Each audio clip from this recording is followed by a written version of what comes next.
Well, Dorian, do you want to know why I'm wearing a Frank Zappa shirt today? I do.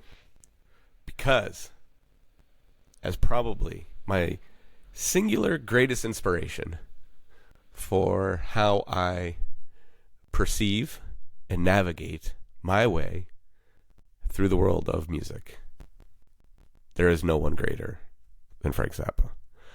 And one of the greatest traits of Frank was his 100% pure willingness to talk about anything. So, in spite of numerous people telling me that I shouldn't say anything, here we go. Over the weekend, our podcast became a hot topic of conversation on Reddit. Oh. A number of people did not take too kindly to my little speech about how the fan base responded to Secret Dreams and Buena Vista. Okay. So, I'm going to start by saying this. I made one crucial mistake that I'm going to apologize for. I should not have generalized our entire fan base as children. I am sorry for that. There were numerous childish responses for which that's what prompted that whole thing. So, here's the thing. Passionate communities, they have a vocal minority. And that vocal minority is amplified tenfold to all of the good and wonderful things that come with having a fan base such as ours. And so it's easy to, feel like the entire world is out to get you when things like that happen. So, like I said, I apologize for overgeneralizing. I could have chosen my words better. But regardless, at the end of the day, the sentiment remains the same. Mm-hmm. So fast forward now to this past weekend, because that episode finally got released last week. Right. Fast forward to this weekend. It was brought to my attention by a bevy of people that a conversation was struck up on Reddit. Now, I have never been on Reddit. I have no idea how Reddit works. This morning was the first time I went on it. And it's like staring into the void, isn't it? Oh boy. Well, so here's the thing. I was shown some screenshots over the weekend of both good and bad things that were said. And, I, better than most, take all of this with a grain of salt. I can take shit talking. Mm-hmm. I'm a shit talker. So it would be very, wrong of me to be offended easily. And so in the moment, I sit there and I think to myself, this is hilarious. I can't believe it's getting this kind of response. Mm-hmm. And I'm going to go into a few specific areas without getting specific. Okay. And then we're going to take this conversation into a more broader place. So this will be the least fun episode that we've done. But it's an important episode. And I hope a lot of people listen to this. And I hope a lot of you listen to all of it. Because the first thing that immediately came to my attention was half the people talking on this forum did not listen to what I said. But here's what happened over the course of 72 hours for me. So I'm gonna let you guys in on the human side of Greg, so to speak, because I think it's all too easy to just kind of see us as our public persona, I guess, and forget that, you know, we all go home and we all have families, and, you know, I put my pants on one leg at a time like everyone else, and I don't mow the lawn, but I probably should. And here's what happened to me as I processed this entire chain of communication. At first, I thought it was funny. I thought it was hilarious, to be honest with you. Some of the things that people said about me personally, people that I'm not sure have maybe ever met me, I find that stuff comical. You can attack me more often than not at free reign. I know that my past, I was not always a beacon of, you know, good behavior. And I've tried really hard to, you know, change that. You know, you get older, you get smarter, you get calmer. And so, you know, perhaps people's perception of me is frozen in time. Maybe someone met me, you know, in 2014 when I was out of control. And maybe that singular moment that they experienced with me is how they see me for the rest of their lives. And that's okay. I can live with that. That's just the nature of the beast.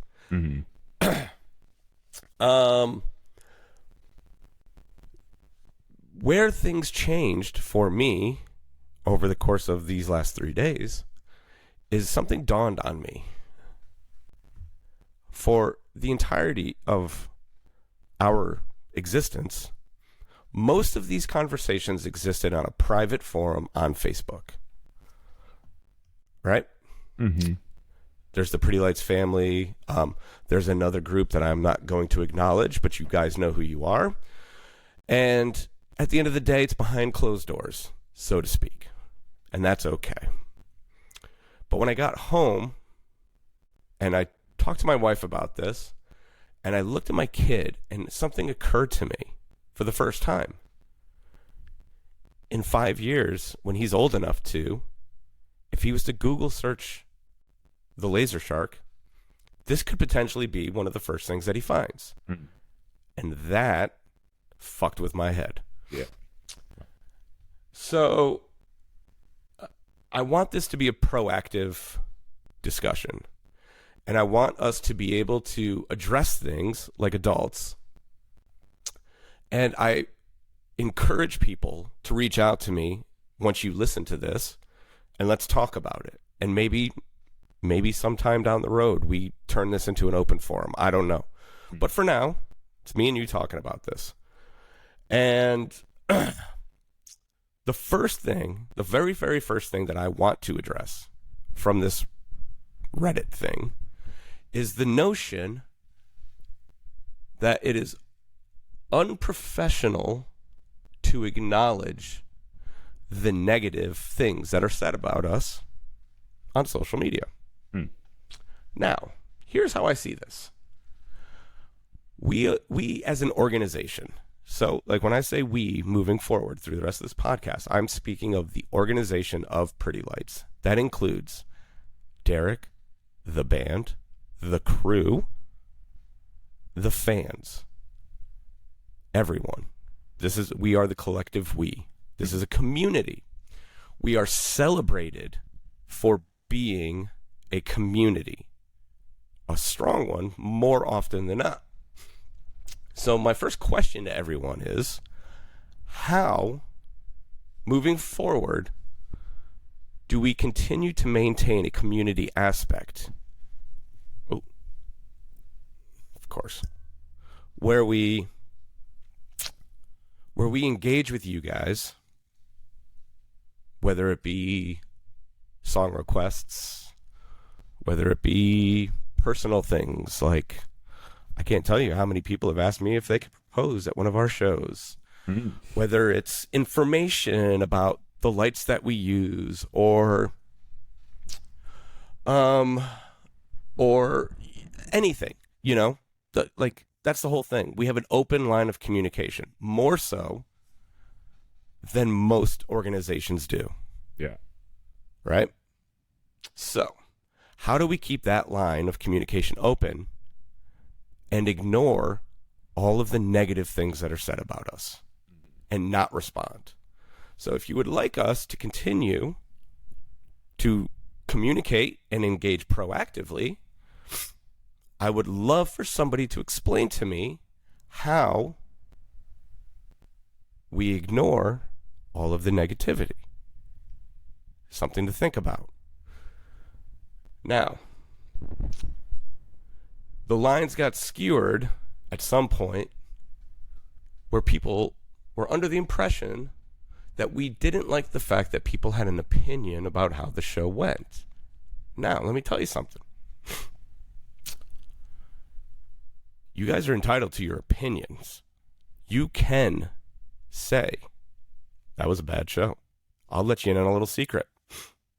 For every show that you think was bad, there are 5 more that we thought were bad. Okay? So, It's true. I can confirm that, yeah. when you guys think that the show is bad, you're probably right. Is that... Whatever. I'm going to just roll with this. I don't care if the fucking mic fucks up. Yeah. So, my response wasn't to people's opinion of the show. Let's make that very clear. I actually invite you to share your opinions. I think they're valuable. It helps us improve. Mm-hmm. We want positive feedback. We want negative feedback, as long as it's fair.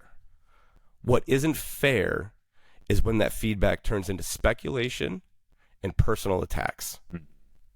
Okay? That's when you guys cross the line. So, if we can clear the air very simply by saying this, you may think you know what goes on inside of this organization. I promise you, for whatever you think you know 5%, okay? There's so much that goes in to all of this. The communication and the interconnectedness between all the departments, the care, the pride, the effort goes a million miles beyond what your wildest dreams can come up with. Okay?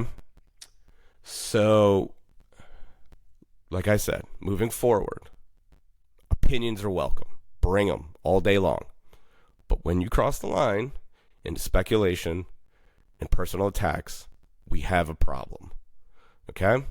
So, now, with that being said, Dorian, I'm going to ask you your first question. Because this is an interesting one, and this is something that, has bothered me for as long as I've been in the music industry. What does it mean to be professional in the arts? Oh, yeah. Well, that is a murky one, to be honest. No shit. Yeah, to say the least. Yeah, I mean, it's an entire profession based on people who were so unprofessional that they refused to do anything. Exactly. That, conform to what you might call a profession.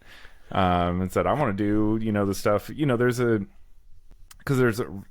is something that I don't think goes acknowledged enough. Like, I get annoyed when people complain about a work of art being self-indulgent. I'm like, well, isn't all of it? Yeah. Like, isn't it all like this artist thought, like, this is interesting to me and I think my voice is something worth listening to, so like it's self-indulgent, Absolutely. And I think professionalism, kind of goes in that falls in that same category in a lot of ways. Where it's like, okay, yes, when people refer to professionalism in the arts, I feel like they're more referring to like politeness, right? Like the way that you conduct yourselves, because it's a collaborative medium, as you've just pointed out. There's this huge amount of interdepartmental kind of cross communication and collaboration that happens with this show. And working in film, look at the end credits of any movie, there's hundreds of names, Absolutely. Like everybody's got to communicate with each other. So like professionalism usually gets boiled down to like, are you working with the people you're collaborating with in a way that is like you know, let's say caring and or understanding, or, you know, isn't just like treating people like they're underneath you and they're these like peons who deserve to be stepped on, you know, to enact your will. So this is what I came up with last night, because I thought about this for several hours, because this was a big talking point in the Reddit thread. The fact that I responded was unprofessional. The easiest way that I can describe professionalism in the arts, a world where you defied societal norms in one way or another. The only way to be professional in the arts is to meet or exceed the obligations that are put upon you. That's it. It's the simplest way to boil it down. So, if you're on a team environment, the expectation is to be a good team player. If you're a community-based operation, the expectation is to engage with said community.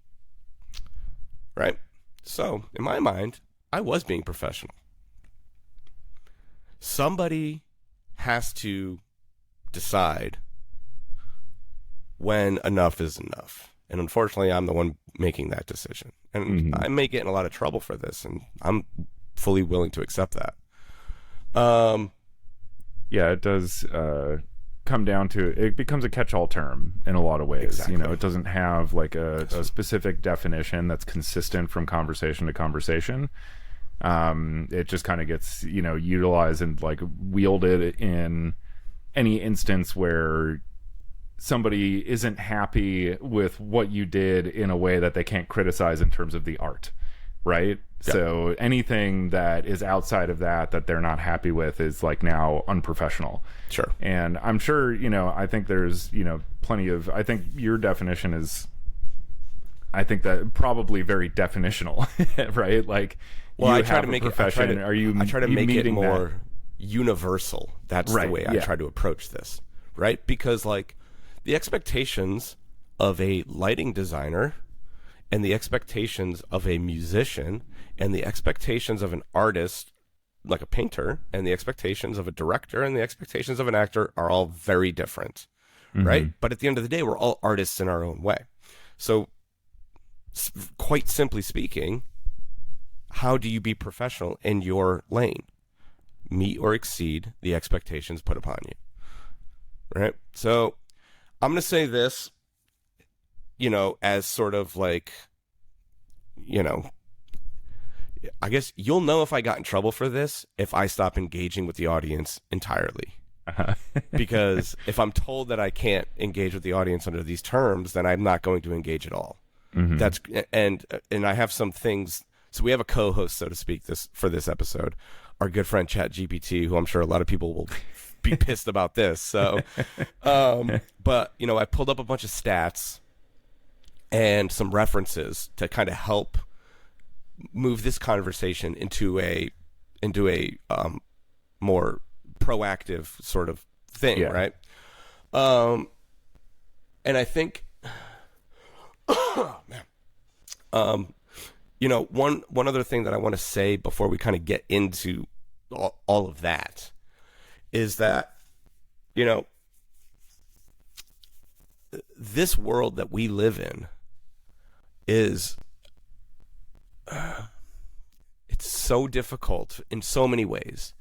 And like, you can hear it in my voice, right? One, I'm emotional, and two, I'm a little under the weather, which I always am after these shows, because the demands that I put upon myself are fucking excruciating, right? You know, we played 3 sets this weekend. I was with Derek for his secret set on Friday, and then an early set on Sunday, and then a late set on Sunday.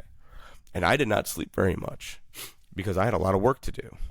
And, you know, festival grounds are dusty, and it's just, you know, you're in the sun, then you're in the cold, and it's this, and, you know, and it's just the taxing nature of what we do physically, mentally, emotionally. It can be a lot sometimes. And every time we come home from these big festivals, I am inherently under the weather in one way or another. And that's something that it just comes with the territory. But the thing that, like, when people want to, and I tried to allude to this, in the last episode where I was like, it's an energy thing. We expound a lot of energy just to get to these shows sometimes. And, like, for the people out there who don't know, for the people out there who have normal jobs, whatever that even means today, has your job ever asked of you to stay up for 36 hours straight? Has your job ever asked of you to,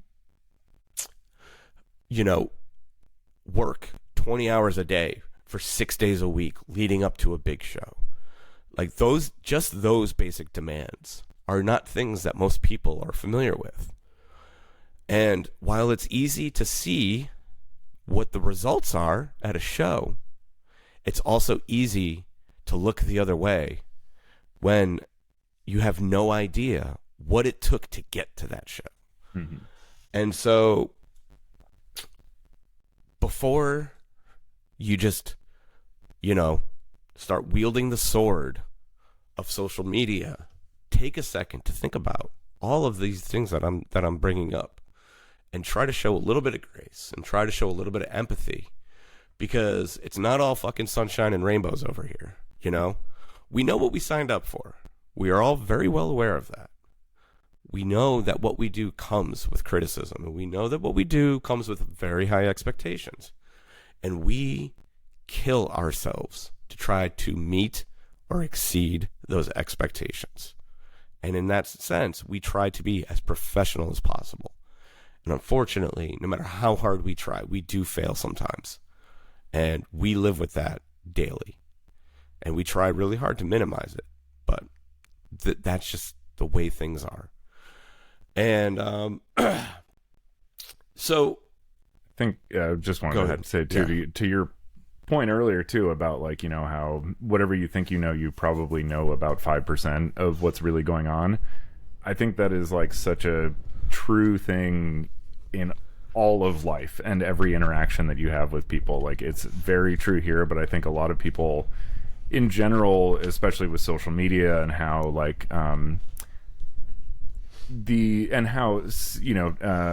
seemingly transparent people's lives are and things like that. It's like, it's easy to assume that you kind of know everything that's going on with somebody and judge them based on those things, but it's so unfucking true.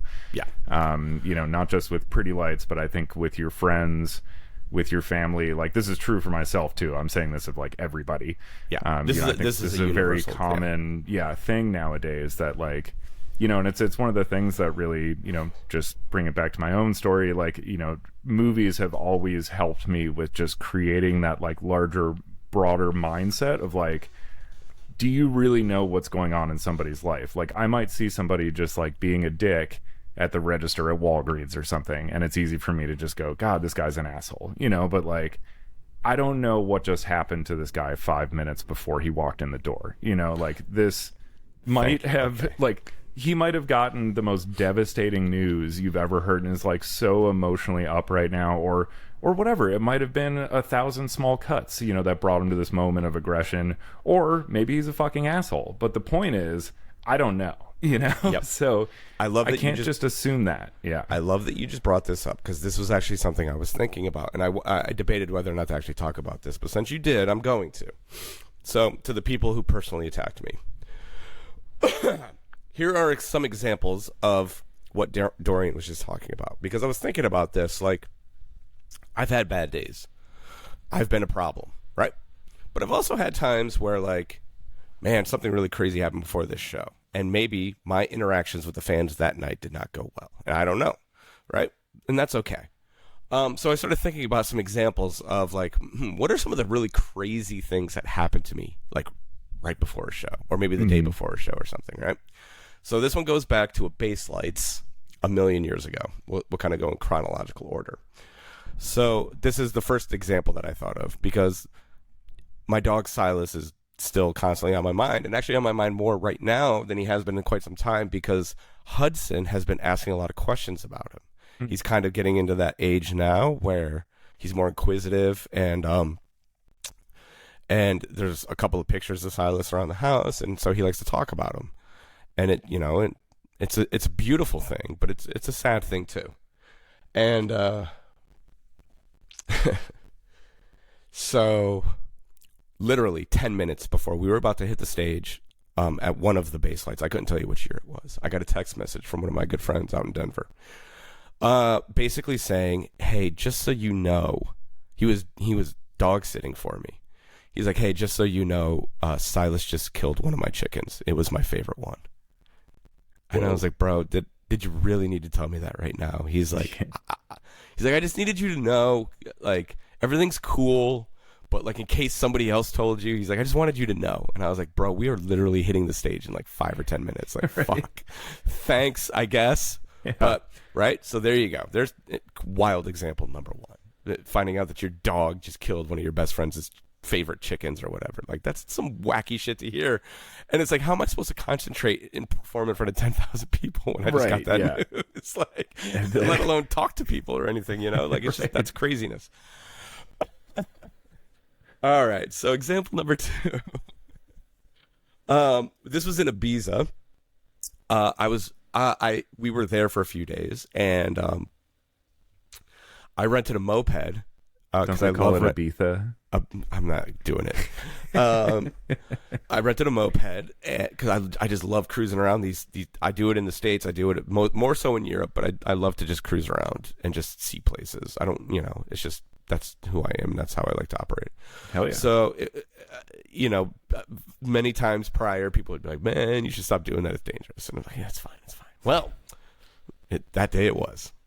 On my way to sound check, there was a four-way intersection, and I had the right of way, and this car clipped my rear end, and I dumped the scooter and got some pretty bad road rash, and picked myself up, and didn't really I looked at the scooter more than I looked at myself. I just kind of brushed myself off, didn't think much of it. I was in a little bit of pain, but nothing I was like, I don't need to go to the hospital, I'm fine. So I roll into this was the show where we played on top of like a castle or something, or like a military base. I don't remember exactly what the circumstance, but it was an outdoor thing. Yeah. It was a really cool spot. Damn. So I roll into the sound check, and everyone just looks at me like, what the fuck? And I look down, and my entire side is covered in blood. And they're like, what happened to you? Holy shit. And I was like, well, I got hit by a car. No big deal. Everything's fine. I'm not in any pain. It's no big deal. And they're like, well, can we at least clean you up before you get back to work, you fucking crazy person? Yeah, right. And they're like, yeah, sure. So this lovely Spanish girl comes up, and she's got towels and water and everything, and they're helping me out, and they're like, do you need to go to the hospital? I was like, no. I was like, just give me a shot of vodka and let's just do this thing. Everything's great. Thin out the blood a little bit. Yeah. So I threw some pants, because I was wearing short. It was hot. It's Ibiza, right? So I threw some pants on and just kind of covered everything up, so that way it wasn't like, oh God, look at this guy. He's fucking covered in blood. What the fuck? So it just, right? These are the things, right? These are real stories. But the point being is you don't know what's going on outside of those 4 hours that you see us. Story number 3 was on my way to New Orleans for the final weekend of the return tour. So I guess this would have been 23. So in the weeks or month leading up to the New Orleans show, both my father and my grandfather passed away. So that in and of itself is tricky, right? I got in the car. It must have been at least a month since my dad had passed away. Because, so, my dad's favorite band was Pink Floyd. He's the reason why I love Pink Floyd as much as I do. It's the one, Pink Floyd and wrestling are the two things that I kind of took from my father. He was a very terrible father, but he gave me those two things. He gave me a love for music, and he gave me a love for wrestling. And for those reasons, I thank him. And so I couldn't bring myself to listen to Pink Floyd from when he passed away. And it was on this drive from Atlanta to New Orleans. It must have been a month, maybe longer. Actually, it definitely was longer. So because my dad passed away in the summer, actually, right? And that was in December. Yeah. So it might have been like 3 or 4 months, right? So that's how long it had been since I had listened to Pink Floyd. And I was really trying to like build myself up for the final shows of the tour, right? And so I finally put The Division Bell on, which is like the most special album to me because of the connection with my father, what it meant at the time when it came out, what it symbolized. It literally came out within a few months of my parents getting divorced. So it's this very symbolic piece of music for a multitude of reasons. Yeah. But it's also kind of like, you know, it's the David Gilmour masterpiece in many people's minds. And to me, Gilmour is the reason I love Pink Floyd as much as I do. And I shit you not, within 6 minutes of me putting Pink Floyd on, I get a phone call from my wife. And she goes, "Do you have our health insurance card?" And I said, "No." "Why?" Now, a week before that, Hudson was suffering from some like allergy, asthma sort of symptoms, and we had to take him to the ER because he was having issues breathing. And they had to do some like, steroidal whatever, to like open up his airwaves. And so that was literally no more than a week before this happened.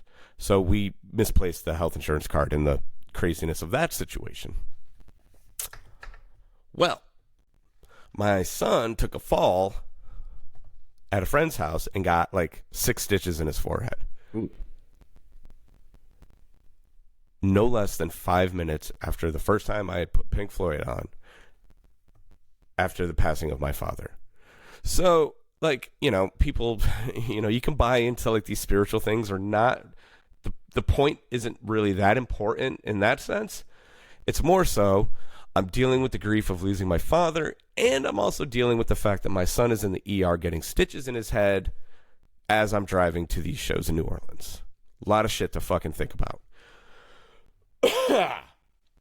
And then the last and final one is the Austin festivals last year, in which a week before those shows, we got rear-ended very, very severely. And, I had some pretty bad whiplash and was in physical therapy for months afterwards. But the one thing I refused to do was miss those shows. And so, like,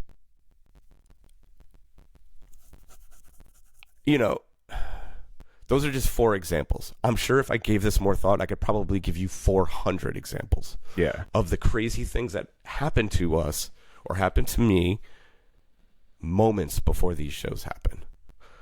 And then take those things and compound them by the, like, not sleeping for 2 days, the number of, like, unknown answers to really important questions that, like, you're walking into, like, all that stuff. It's a giant just, like, stew, and everything, like, makes everything else exponentially more intense.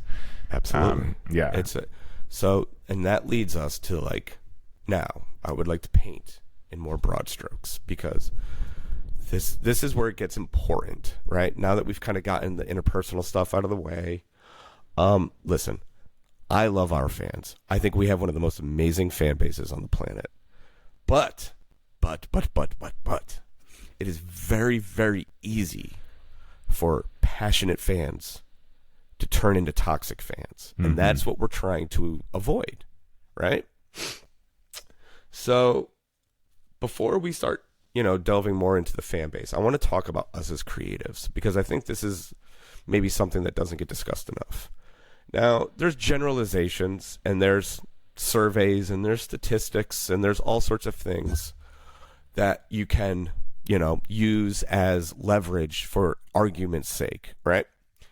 But one, simple generalization that I think is fairly well accepted is that to be an artist, first and foremost, now this isn't to diminish anyone else's emotional levels or whatever, but it's generally accepted that artists are more emotionally connected to themselves, more emotionally intelligent maybe, or just emotionally they have a wider emotional range, perhaps. I don't know. There's how you want to like talk about that is that can get murky, right? Because it's all subjective. Right. But the idea is that we have really big feelings, both positive and negative, right? It's kind of I don't want to say it's a byproduct of our existence, but it's probably more of a cause. It's probably more a cause of our existence, right? I would venture to guess that more, statistically speaking, more artists come from some sort of damaged background, some poor traumatic experience or bad upbringing or whatever, you know? But it's what makes us able to create art. It's one of the things that helps us create art is our ability to look inward and feel things and then be able to project those feelings out into the world, right? So, you know, like, if you think that it's okay to be as unfiltered and honest as you think you should be, more often than not it is. But just remember that the person on the other end of that conversation is hypersensitive, more than likely. And your comments and your thoughts will have a much greater impact on them than you probably realize. And they'll find ways to justify their feelings, just as I did earlier, right? Yeah. And go ahead. Oh, it's been a, much lamented effect of communication, moving less so from interpersonal, like say face-to-face conversation, phone calls, things like that, to text messaging, social media, stuff like that, because there's a complete lack of reciprocity, right? Like there's no longer, it's not a bi-directional conversation. It's like each person is choosing to keep engaging and can just like walk away at any point. Like you could just say something like super shitty on the internet and then just like leave the conversation, and there's no resolution to it or anything like that. And, I mean, that's such like a big part of, I think like what is feeding into a lot of this is like it's easy to just, okay, Greg is this like, he works for this famous musician, he's part of this like big act and stuff like that. He's untouchable, he's not like reading the Reddit comments or like whatever. He's like and more often than not, I'm not. Yeah, that's right. But it's easy for people, I think, to write those things and toss them like they're just being thrown into the ether. But it's like, it's not, like those things are there. Even if you don't read it tomorrow, you might read it in a year. Or as you pointed out, your son might read it in 5 years or, whatever. It's like those things are there. They're indelible. They'll be around. There's no erasing it. That's been, like the stuff you put on the internet is forever until the grid completely shits itself and the aliens come and take it all away from us. Yeah, the internet. Just remember that too, to quote the excellent film The Social Network, the internet is written in ink.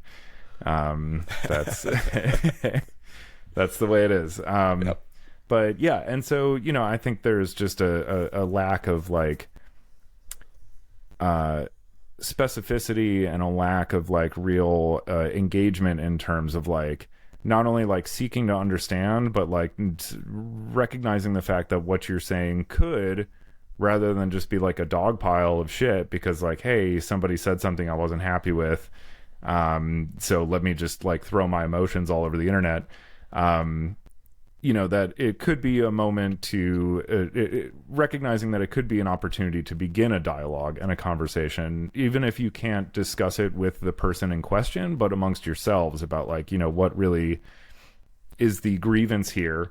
Again, just throwing out these terms like unprofessional and then everybody saying, yeah, unprofessional. It's like, okay, do we all agree on what that term even means? We're all agreeing to it, but I don't know that we all agree on like what the meaning of that word is. Yeah. It's just become something that like anyone can imprint whatever their feelings are onto that word. And, rather than like, just saying those things, like be specific, like take the time to really like, if somebody really had like a genuine criticism and I think like voiced it in a way that was, thought out and actually like made specific points, that would be something that would be like, even if it's going to affect you and like, and, hurt you in some way to read it, like knowing that it came from a real like thoughtful place and everything, it's like, this is somebody I could actually engage with and, you know, talk to about this, and we could probably both grow, you know, and experience some growth and understanding as a result of having this conversation, rather than just like, that shit's unprofessional and like that's it. It's like, okay, well, there's no like, aside from you venting, you know, this has done nothing. And not to say that venting isn't important sometimes, but you know, maybe vent to the people around you instead of permanently placing it, you know. This is where it gets interesting to me, right? Because I think about, sorry, I forgot to mute my phone. I think about myself as a fan, right? I am part of two of the most toxic fan bases on the planet. Fish and professional wrestling, right? Like, let's call it space. Shit, I didn't know you were a gamer, Greg. We just talked about this. Well, there's another one. It's a pretty bad one. Yeah. But the gamers, I mean, gamer communities, I think maybe there's a little bit more barriers to entry to getting to the, you know, like, it's not so personal, maybe, or interpersonal. I don't know, right? And I could be wrong about that. But when I think about, right, like when I think about Fish, right, because people say to me all the time, they're like, I bet you've shit on Fish on the internet. And I'm like, you know what? I haven't. One, because I never really participated in those forums when I was just a fan of Fish before I got in the music industry.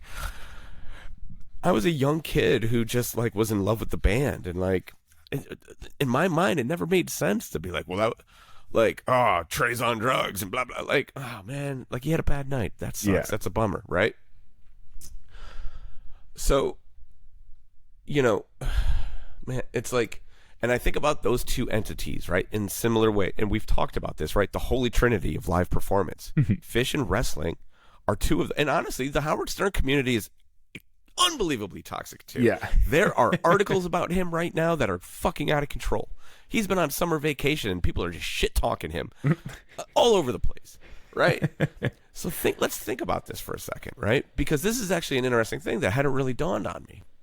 Someone did say it in the Reddit forum. They're like, welcome to being a jam band. Like, this is just comes with the territory, right? And it's like, okay, well, fair, I suppose. Yeah, but like, but also only because you're doing it. Well, here's the thing, though, right? We open ourselves up to more scrutiny because we are taking chances, right? Now, I've always had it in my mind, right?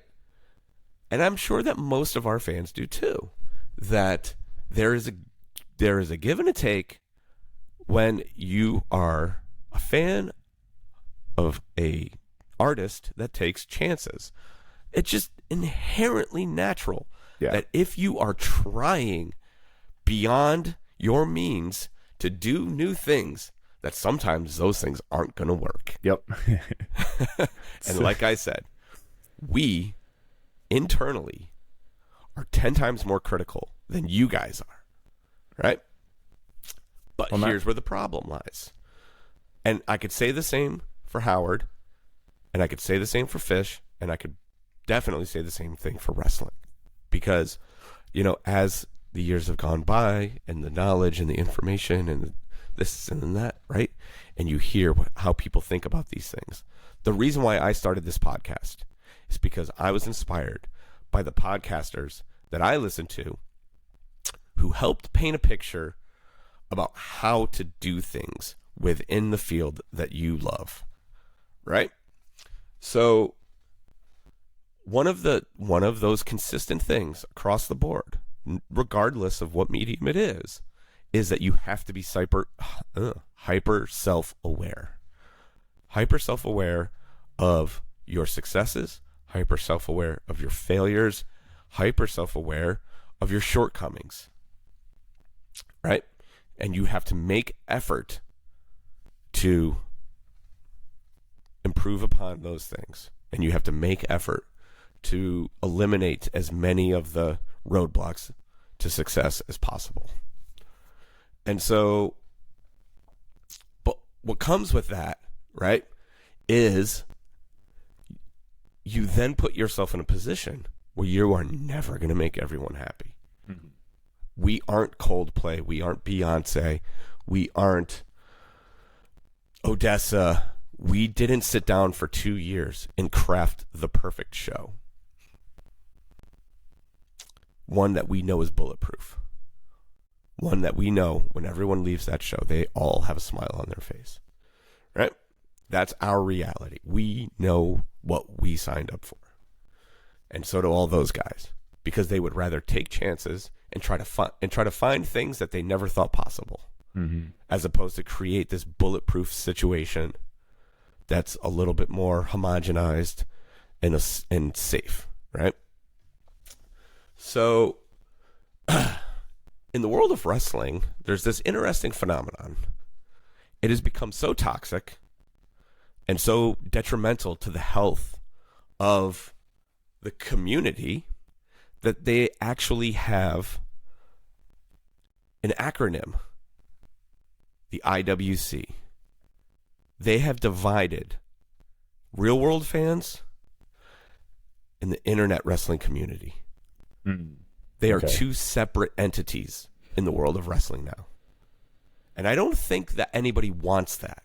Mm-hmm. But that's the byproduct of incessant shit talking and gatekeeping and patronizing and overanalyzation and so on and so forth.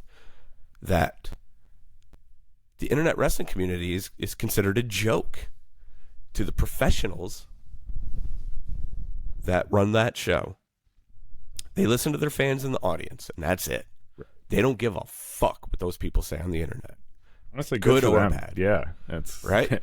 But here's what happens with that: is now you have a whole bevy of voices that aren't being heard for the better, right? Mm-hmm. When you cut yourself off, now you limit your what's that word I'm looking for? You limit your pool of people that you're pulling from, right? And it's great to hear the feedback when you're in a sold out building, right? But here's the thing: is like that's also fleeting because energy feeds on itself, both in positive and negative ways. So if enough people are having a great time, the people that might not be having a great time can be convinced that it's a great time. Mm-hmm. And so can be said for people online. The people that think that we're doing dog shit or that we're cheating people or that we're mailing it in or that we're this or we're that vocal minority that we spoke of, that voice can convince other people that are still on the fence whether they want to go for the ride with us or not, that it's probably not worth it. Right. And that's really problematic to the health of our business, right? And, you know, that's something that people need to, they need to take that more seriously because, yeah, problems exist, but there's respectful ways to address problems and there are disrespectful ways to address problems. And there's, another thing that happens is the gatekeeping thing, right? Here's something that I've seen happen in a million different fan bases, right? When a passionate fan base exists, the first problematic situation is that it feeds on outsiders. Oh, you're not OG, or you're not a big enough fan, or you're a fan of that person, whatever, right? When a fan base feeds on outsiders, right? You're pushing people away that may eventually become the fan that you want them to be, but you never give them a chance to become that fan. And when there are no more outsiders left, what is the natural progression to that situation? It starts to feed on itself. And then you have the infighting with all the fans that already are already there. And then you start pushing out fans that have been there for 10 years. Right. Right? Yeah. And so I don't like this community anymore. Yeah. Yeah, exactly. Yep. And so, your voice is important and your voice carries weight, whether you think it or not. It is really, really important that we try to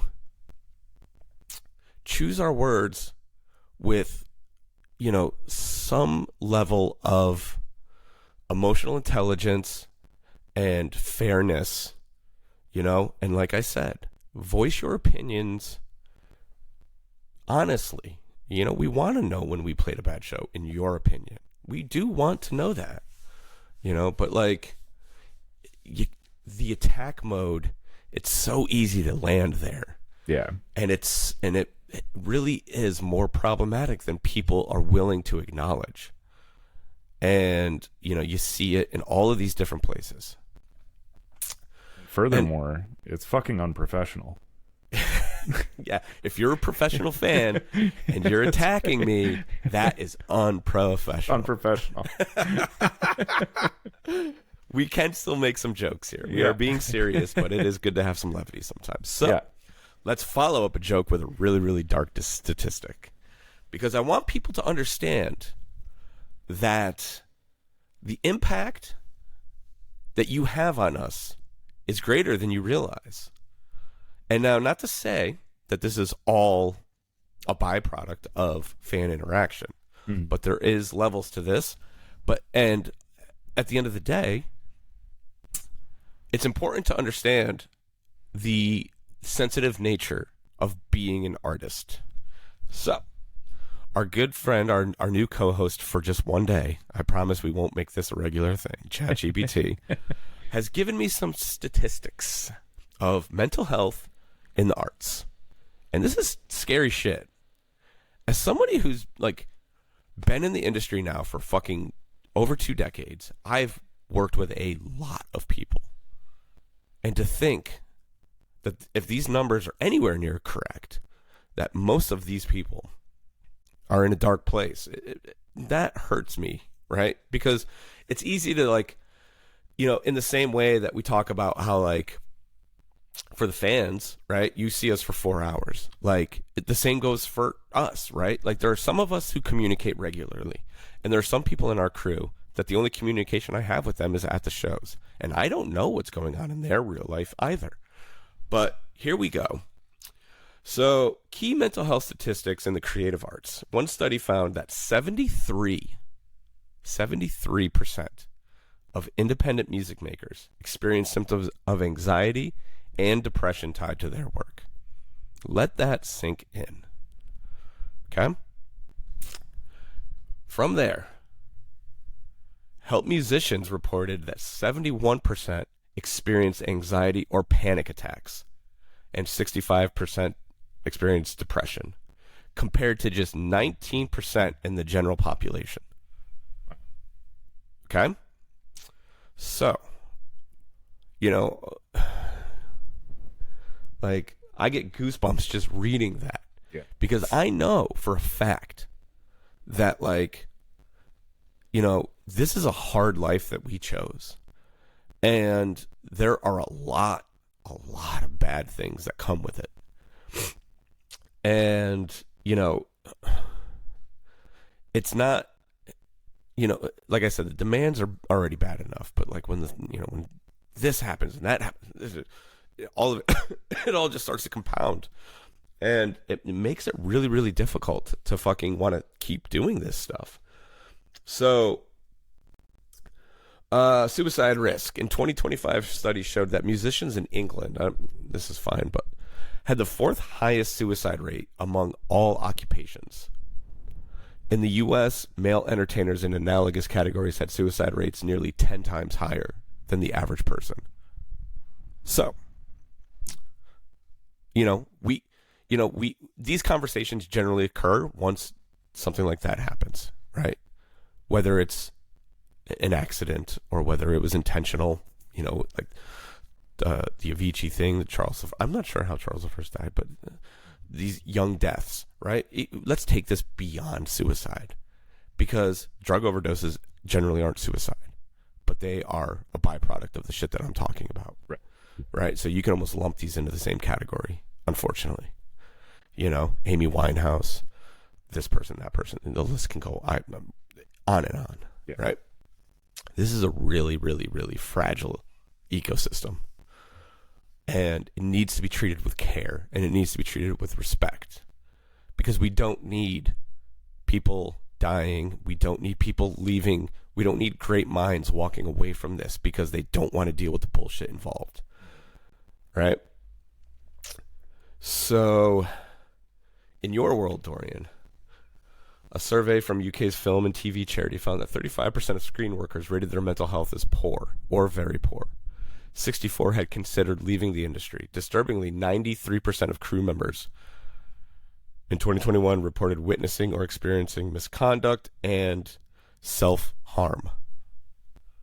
Self-harm. Like, the fact that that needs to fucking be talked about. Now, like I said, these are broad, but the point that I'm trying to convey to everyone is, like, there is a darkness that surrounds the arts. The more this becomes a business, the more this becomes professional, the darker it gets. The more money is involved, the more pressure is involved, the more people who don't understand the arts is involved in the arts. All of these things work together to destroy the arts, and destroy the people who are generally trying to create great art. Right. And, let's be better to the artists that we love, because we don't want more statistics like this. We want to get these numbers down. Absolutely. Right? Yeah. And it's definitely bears mentioning, that this is not a call to, like, never be critical or anything like that. Absolutely but that's exactly it. That's exactly it. It's like most of this stuff is not criticism. It's not, like, constructive in any way. Yeah. Like, real criticism in my mind, can point to faults, but also, like, kind of lays out for the benefit of the person who made these perceived mistakes what they were. Absolutely. Instead of just being like, that was shit, LOL. Hope you guys had fun driving for 4 hours to get to, like, wherever, or like some shit like that just, like, is of no benefit to anyone except, like, just you stroking your ego, feeling like you have this, like, high and mighty opinion that, can't be, impeached by, that is unimpeachable by any other, opinion, because yours is, like, the opinion. Yeah. And so much of that, like, trickles down into this type of stuff, and it creates these community, these things where it's like, oh, and then if somebody does actually lay out, in a thoughtful amount of detail, like, hey, here's, why I thought this was a little, like, worse than other things, but, like, also there were some highs, and, like, blah, blah, blah. You just get criticized for being like, dude, what is this, an essay? And it's like, I don't, do you have, like, a second grade reading level? Like, it shouldn't take more than, like, a couple minutes to read this. What's the problem?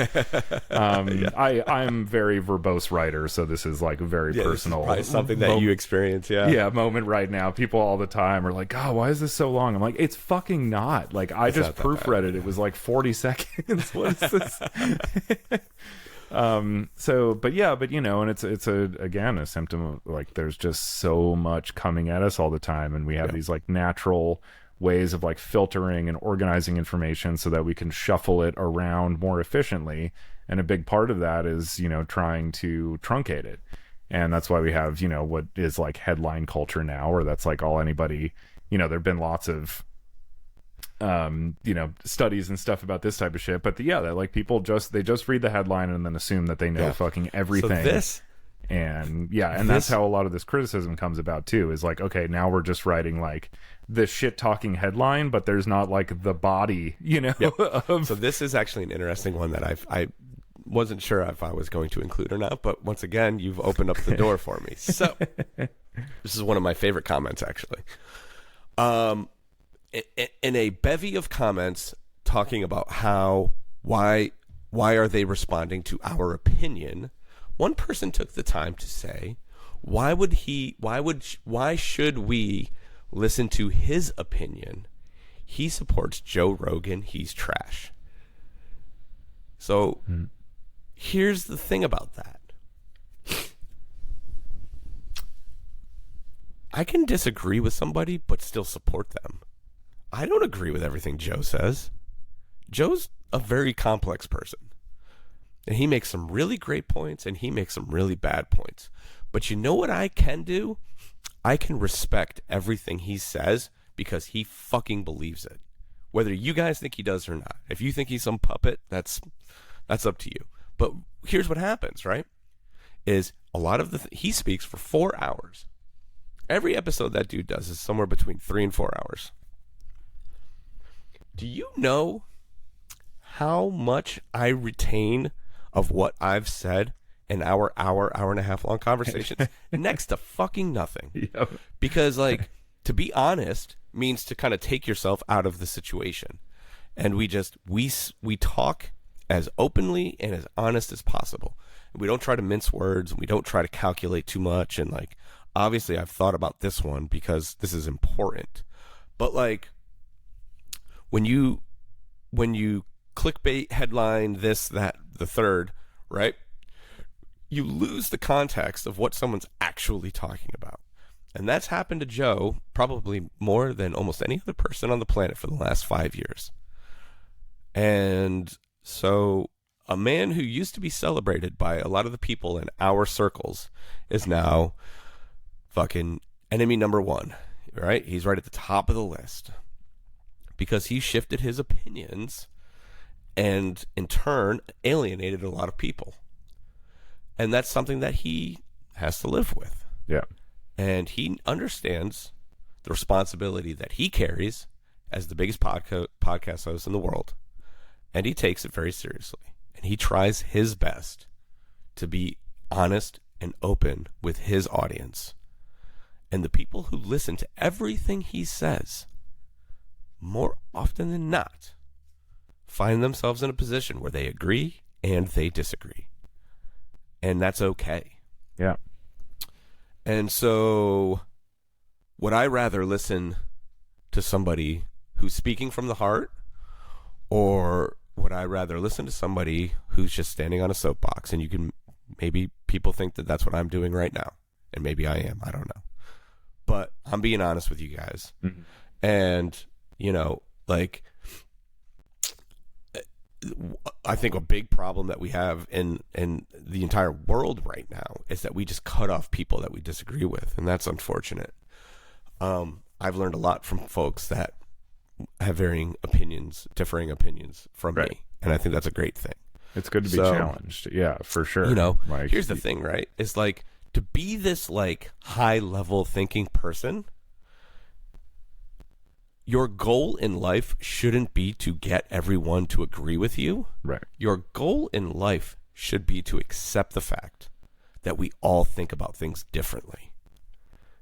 And the sooner you can get to that place and then have the ability to hear them out on their terms, the better off this entire world will be. So there's one thing here that kind of stood out to me. And it kind of goes back to the whole thing of like the sensitive artist that I was talking about. Mm-hmm. Did you know that there's a thing called the Sylvia Plath effect? This is an interesting one. And this goes to the point. Can't imagine it ends well. No, it does not. So the Sylvia Plath effect, this kind of speaks to the idea of the sensitive artist. Female poets appear to be more susceptible to mental illness than female non-poet writers or male writers, with 80% higher rates of mood disorders, anxiety, substance abuse, and eating disorders. So now, obviously, this gets into a very niche area, right? But the idea being is that, like, there's this delineation of a very simple, just creative approach, and the detrimental impact that it has on the people that went down a certain road. Now, were they already there before they became a poet? Is this a chicken or the egg situation, right? Mm-hmm. Were they already broken when they became a poet, or did they break while they became a poet? You will never know the answer to that question. Mm-hmm. But the idea here being is that, like, artists tend to be in a darker place than people that aren't artists, and that's not to diminish anyone else's mindset or mental health. We're just looking at this with a wide scope, trying to, like, just, you know, shine a light on these problems that exist. So, all right, now to kind of, like, you know, tie this thing up with a bow, we're going to talk on the impact of social media and some of the other professionals in our world who have chosen to do so. So, where is this all? Let's see. General impacts of social media. Oh, this is general impacts. You guys can all read this on your own because you all need to read it. No, man, it's too long. Oh, boy. You know, there's an abbreviation for something being too long. It's TLDR. Means too long, didn't read. That's I didn't know that. That's an actual thing. You will see that. People will even write long posts and then like down at the bottom write like TLDR version and like summarize it in like a sentence. And it's like, okay, so this is where it gets fun. Either engage with the information or don't. I've never been interested in like half understanding. I didn't know that that's what you know? TLDR meant, actually. Yeah. This is how disconnected I am from this ecosystem. Yeah. Is that I don't know what these... I only learned that because of my verbosity. yeah, you probably get it a lot, huh? Somebody said that. Well, somebody wrote it back to me, and I'm like, "What the fuck are these letters? Like, that's not. You know, that's not a word, right? Are you having a stroke? Like, what's going on?" And they were like, "No. This is like a internet thing. It means too long. Didn't read." Yeah. Like, oh. So I want to preface this next little section here by saying that I don't believe that we have a toxic fan base yet. Okay, but we are certainly on the path. So I asked chat, I was like, can you speak on the notion of toxic fan bases? And her response, the voice person is an English woman, so I call her her. You're asking about a really important and timely topic. Toxic fan base is often referred to as toxic fandom or toxic fan culture. These are fan communities where passion turns into aggression, entitlement, or harm, impacting both the creators and the fans themselves. Here's the thoughtful breakdown of what they are, how they affect mental health, and why they matter. So, this is, we're going to put a little mirror on the situation here. And I hope, I say this with as much love as I can. I don't want us to end up in this kind of position where, the things that I'm about to read occur. Aggressive defense of a celebrity or media. Some fans react violently to any criticism. So the fans react violently to criticism. Interesting. Engaging in behaviors like coordinated review bombing, online harassment, or shaming dissenting opinions. Interesting. Online harassment and antisocial behavior. This includes tactics like doxing, trolling, bullying, or spreading hate towards creators or other fans. Such actions are often rooted in identity protective behavior. When a fandom member feels a perceived attack, they lash out. Interesting. Psychological fixation. Celebrity worship syndrome. In more extreme cases, fans may develop obsessive or pathological attachments to a celebrity. This involves intense personal or borderline pathological behaviors, and it has been linked to increased anxiety, depression, negative body image, low self-esteem, fantasy proneness, and dissociation.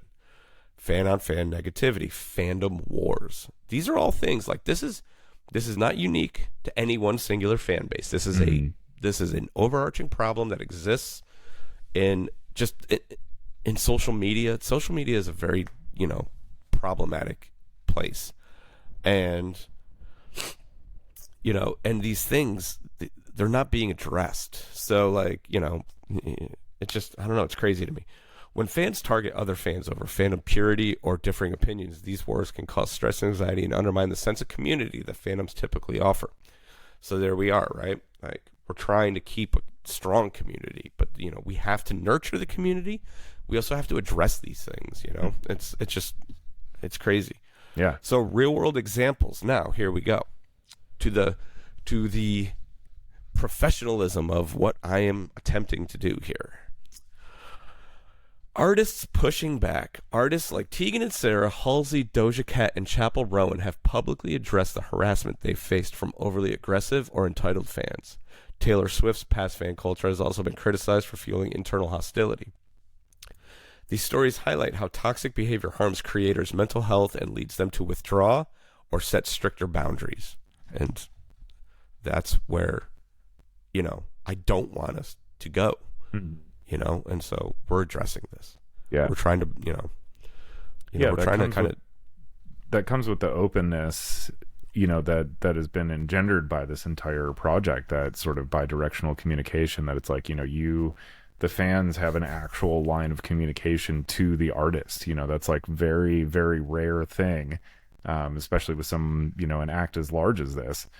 And, you know, I think to keep that healthy, as unprofessional as it may be perceived to bring up the negativity, I think it's the responsible and necessary thing to do. Yep. Because that's what's going to keep that channel of communication, you know, healthy, and a beneficial and positive stream, you know, that works in both directions, where, you know, something really positive can come towards us, it can go back. And that's not to say that, like, again, that there's no room for criticism, but again, like, criticism can be addressed in a positive way. Like, I've grown more, you know, from anytime, like, okay, I made a movie several years ago called Chicago Rot, and a lot of people don't fucking like this movie. I still haven't seen it. I shouldn't have admitted to that, but I need to watch it one of these days. You're welcome to the majority. A lot of people don't like this movie. Hey, can you make me a VHS copy? I can't make any more. I could. I don't want to make any more.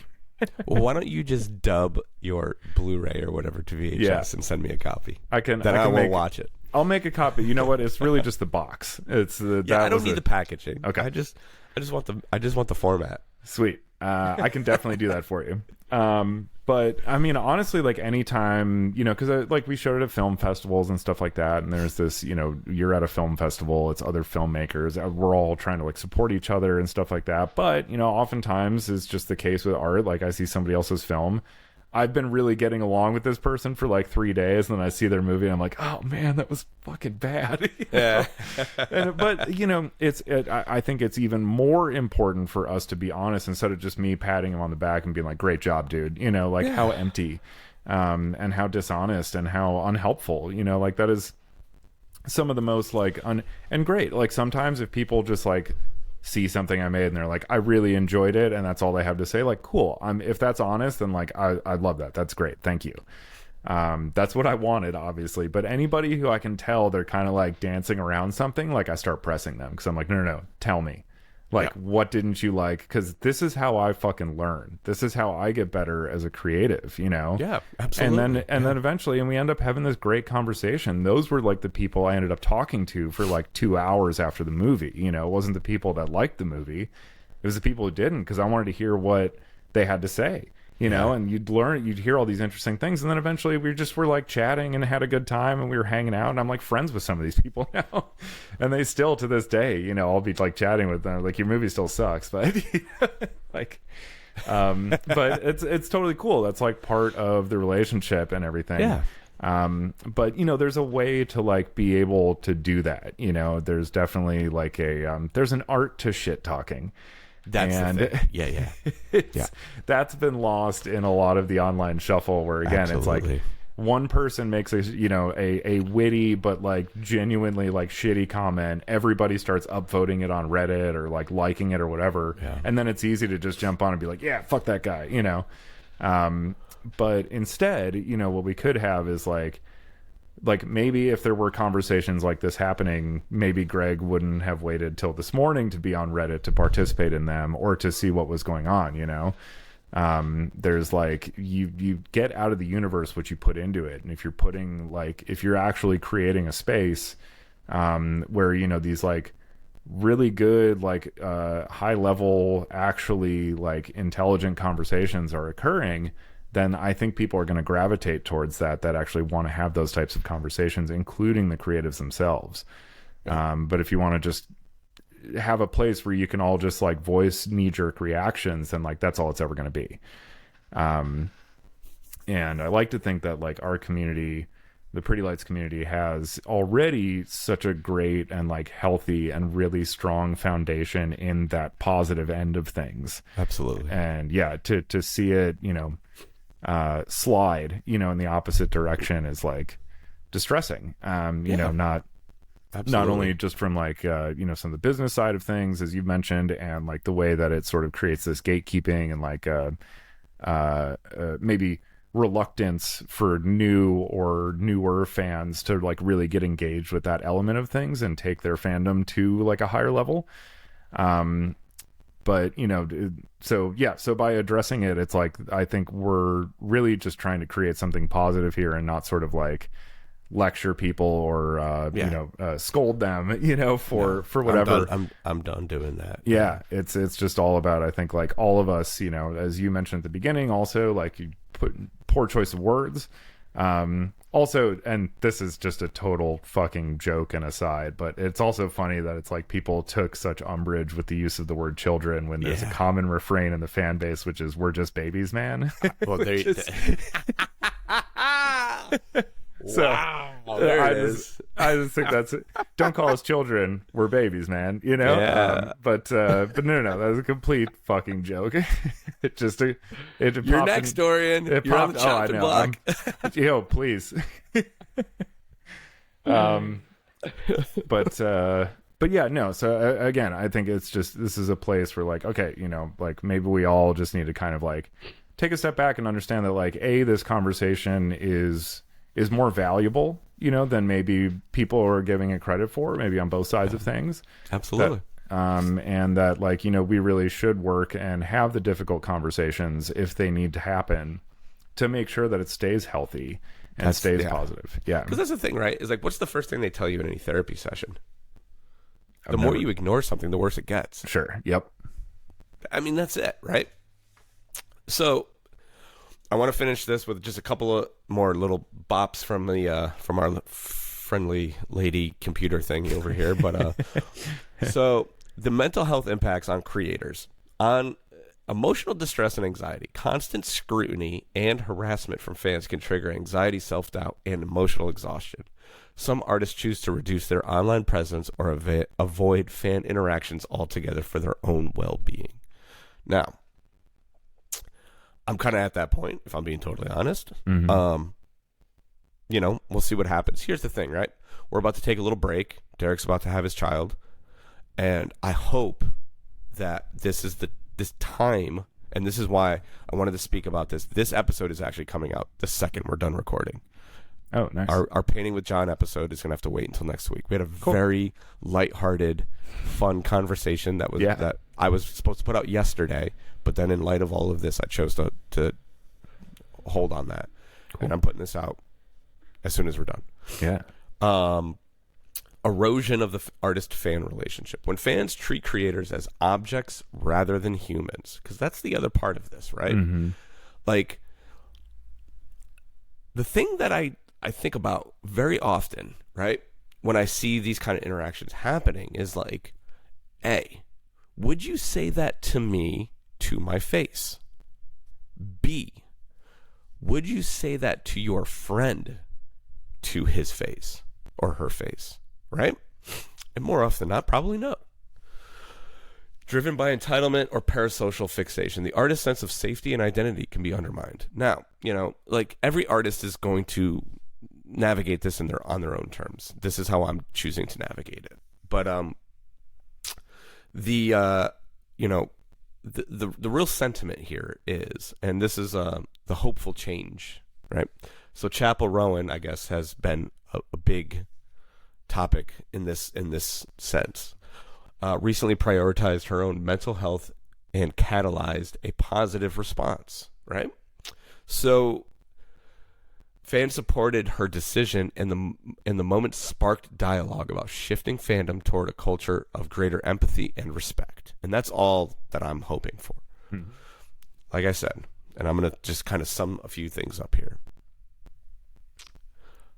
We welcome opinions with open arms.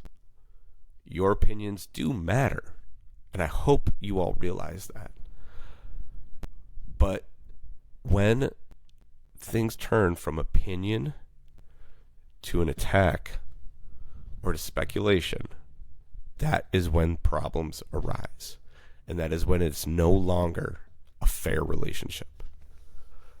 And the notion that we should ignore this, or at the very least keep our mouths shut, is just never going to happen. Not with me anyway. Right? If I were a basketball player, the equivalent to this would be shut up and dribble. And we all know how that went. Right? So I want to keep the line of communication open. Here's the reality, right? Some people may take umbrage with this, but I've been the most out there person in our organization for quite some time. Part of that has to do with the fact of where I work. I'm out in the crowd. Part of that has to do with the fact that I chose, I should say, to participate in social media interactions. But here's the thing, is like, I modeled my existence after artists like Fish, Grateful Dead, Frank Zappa, and they're all of them.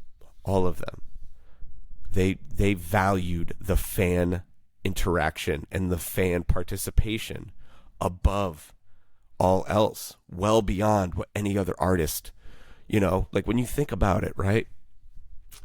Most artists, especially like in the true days of rock and roll, right? They were only interested in sex and drugs. Do you have drugs? Can I fuck you? That's it. Can we have there was no conversations. Mm-hmm. Right? The Grateful Dead were different. They interacted with their fans. They found ways to include the fans in the things they were doing. Fish, same way. Mm-hmm. Now us, right? So for that communication and that interaction to continue to exist, there has to be an understanding that, like, hey, if things go a certain way, someone's going to speak up. And today, that someone is me. So, thank you. I hope you made it all the way to the end of this episode. And I hope that maybe you learned something. And I hope maybe, you can share this and, help encourage the people around you to be a more positive force in this environment, because